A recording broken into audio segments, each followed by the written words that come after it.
दैत्य सागर मंथन पै केले, त्या माझे अवचित हळहळ सापडले.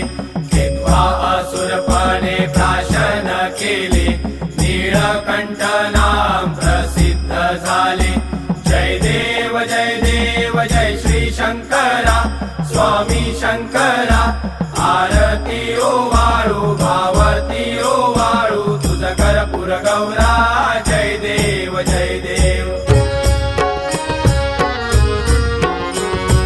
व्याघ्रांबर फणीवरधर सुंदर मदनारी, पंचानन मनमोहन मुनिजन सुखकारी. शतकोटीचे बीज वाचे उच्चारी, रघुकुळ कीरक रामदास